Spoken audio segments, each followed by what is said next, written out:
Hello and welcome back to my channel. It's still your girl Anastasia Julius, and we are on the series where we have titled, as usual, a healthy pregnancy journey. So if you've followed us this far, I'm super excited that you're here with us. If you've subscribed, thank you so much.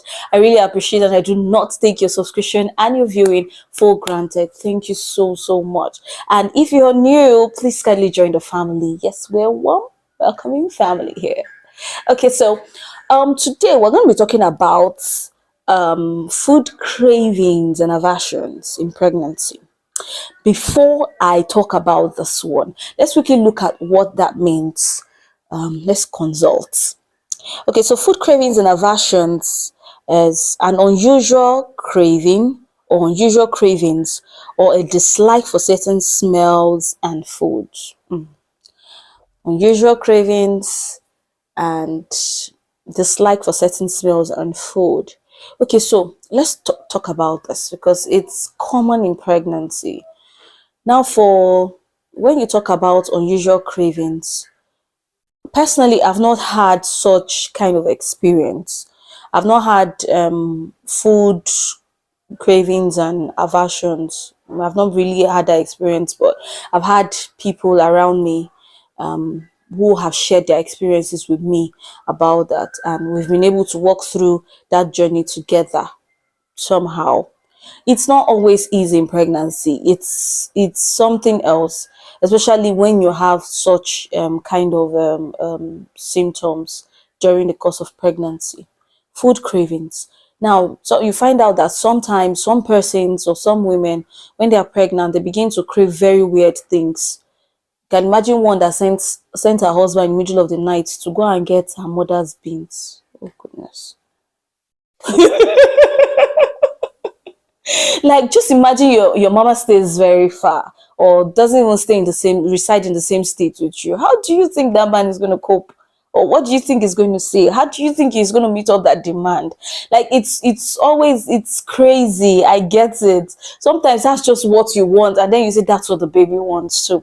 But we can also try as much as possible to keep that in check. Okay, try and keep that in check. It's not easy, but try and keep that in check. Either you try to take your mind off it, which is not always easy, or give yourself some time. Most times you discover that when you give yourself a couple of minutes, that craving disappears. I know a friend that had that kind of craving. In fact, when we discovered, what we had to start doing, what I advised the husband to do is, especially when those cravings are coming at odd hours, I just advised him to agree, like he should accept that he's going to get it for her. And when he agrees, he should step out. He can stay like the next 30 minutes outside. Trust me, by the time he comes back, she doesn't even want it anymore. And that's how it works. It's just a craving. So you discover that most of the time, it's not like you really want to eat it. By the time they bring it to you, you feel disgusted sometimes, or you just feel like this is not what I want anymore. I want something else. So it's not easy, but we have to learn to manage it. And if you have a pregnant woman around you, you could try this and see if it works.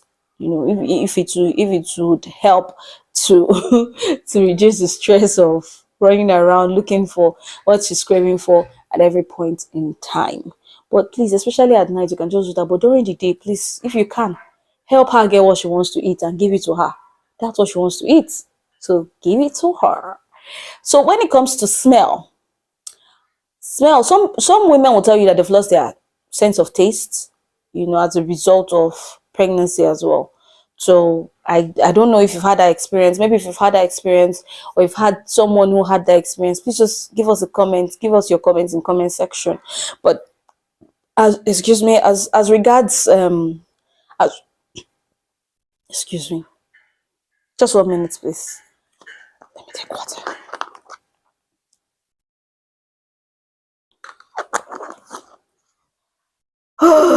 Oh my gosh. Sorry about that.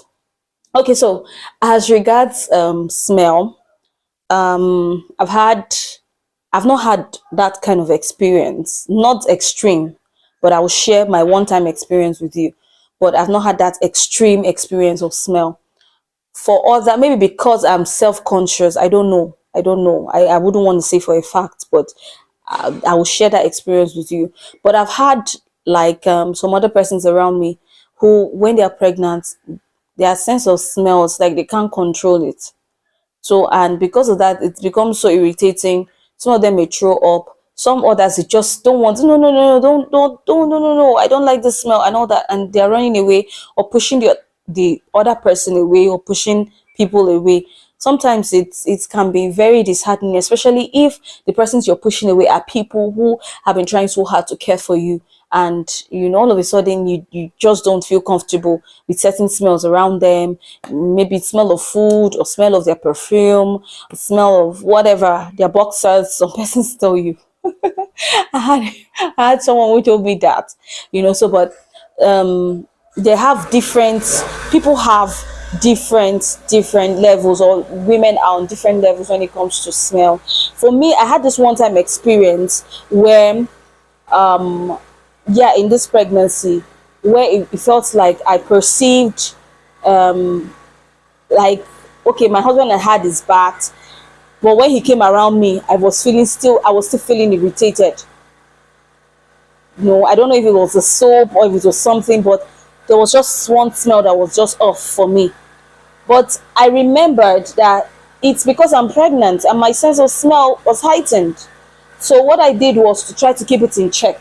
If I didn't even know about this until about almost 2 months later, that was when I was telling him that there was a day you had your bath and this was what I experienced. But I just intentionally had to psych myself to stay around you. And after that day, after psyching myself that day and I stayed around him, that was the end. You will not believe it, but that was the end. I didn't even feel that uncomfortable or feel weird about anything anymore.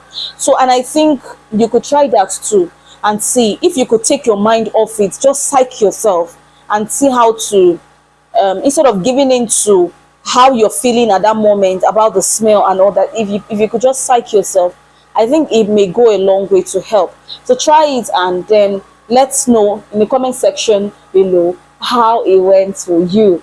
So just tell us how it is, if it's working, if it didn't work and you tried something else and it worked. Please give us your comments in the comment section. Now we're a community of pregnant women. Community of preggies. So let's help each other here. Whatever ideas you have, please drop in the comment section, and then you don't know, you may just be helping a sister out somewhere. Thank you very much. I hope you enjoyed this episode. Don't forget to drop your comments in the comment section, give us a thumbs up and subscribe. Thank you very much. We love you. See you in the next episode. Mwah.